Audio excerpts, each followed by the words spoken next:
प्यारे बहनों और भाइयों, मेरा नमस्कार स्वीकारो। देखिए, आज का हमारा विषय रहेगा अपना भाग उदय कैसे करें। तो देखिए, भाग उदय करने के लिए सर्वप्रथम हमें अपने शरीर की शुद्धि पर ध्यान देना होगा।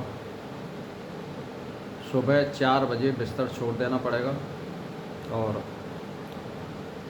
अपना 2 गिलास पानी पीजिए गुनगुना। उसके बाद आधा पौना घंटा या 1 घंटा घूमिए। उसके बाद लेटरिन हो कर के और नहा धो करके स्नान करके और 5 या 10 मिनट योगासन करिए।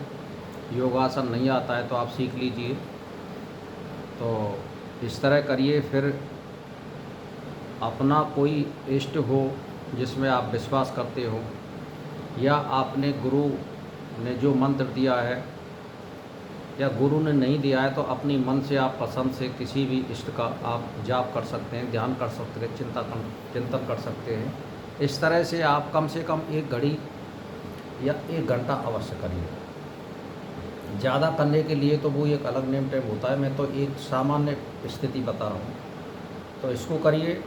उसके बाद ध्यान चिंतन करने के बाद में आप कोई अपना चाय पानी या नाश्ता वगैरह लीजिए और फिर अपनी जो दैनिक काम है उसको करिए। उसके बाद शाम को फिर जो है, दिन में ये ध्यान रखना है कि हमें क्या काम करना है, वहाँ भी आपको सत्यता पर ध्यान देना है। गलत सलत झूठ साँस से अलग रहना है।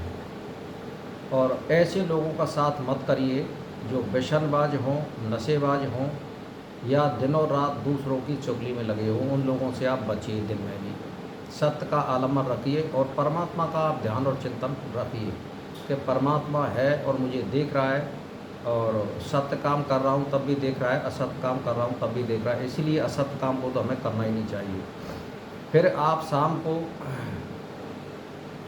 यदि आप स्नान करना चाहते हैं तो स्नान भी कर सकते हैं, नहीं तो हाथ मुंह धो कर के और शुद्ध वस्त्र पहन करके और फिर आप कम से कम 1 घड़ी या 1 घंटा या 10 मिनट फिर परमात्मा का ध्यान और चिंतन में बैठ जाइए और ईश्वर से क्षमा प्रार्थना करिए कि ये ईश्वर, मैंने जो कुछ आज कार्य किए हैं उसमें यदि कोई मुझ पर त्रुटि रह गई हो तो मुझे क्षमा करें। और फिर गुरु के मंत्र को स्मरण करिए, अपने कुल देवता को स्मरण करिए। उसके बाद में जो गुरु ने दिया या जिस इष्ट को आप विश्वास करते हैं उसका ध्यान चिंतन करिए और ओम शनिचराय नमः 1 आध 2 मिनट या 10-5 मंत्र उसके आप जरूर कर लेना चाहिए शाम को सबसे प्रथम। ओम शनिचराय नमः। तो ये वेद का मंत्र नहीं है, ये सावर मंत्र है, पर फिर भी ये जिस पर नहीं आता है मंत्र उसको चल जाता है। और यदि आप संस्कृत में मंत्र का जाप करना चाहते हैं, शनि का वेद का मंत्र है ओम शन्नो देवी रविष्टे आपो भवन्तु पीतये स्वयं रसय बंतु ने। ये शनि का जो है वेद का मंत्र है, इसको भी आप कर सकते हैं। नहीं है तो ओम शनिचराय नमः 2-4 बार जरूर करिए। उसके बाद आप संध्या वंदन करने के बाद में भोजन वगैरह करिए और फिर जब सोते हैं तो आप गुरु के मंत्र का या जब इसका आप विश्वास करते हैं इष्ट का, उसका जाप करते हुए सोइए। तो इस तरह से यदि आप दिनचर्या लगातार और दीर्घकाल निरंतर आप करते रहेंगे तो ये मेरा दावा है, आपके दुख दूर होंगे, खुशहाली आवेगी, धन संपत्ति का आवेश होगा और अपना जीवन संतोष में बनता चला जाएगा। आपके लिए रोटी कपड़ा और मकान मिलता चला जाएगा। आवश्यकताओं को बढ़ाइए मत, जो ईश्वर देता है उसमें संतोष करिए। बस यही है, हमें कोई गलत कार्य नहीं कराए। इस तरह से भाग उदय होता है। फिर इसके लिए आप परमार्थ में जा सकते हो, गाय सेवा कर सकते हो, पक्षियों के चोगा घेर सकते हो, चींटियों के लिए चोगा घेर सकते हो, मच्छियों के लिए दाना घेर सकते हो, कुत्ता बिल्ली बंदर आदि के लिए भी खाना दे सकते हो। ये सब भाग उदय में ही आते हैं। कटु वचन किसी से बोलिए मत। यदि आपके पास पैसा है,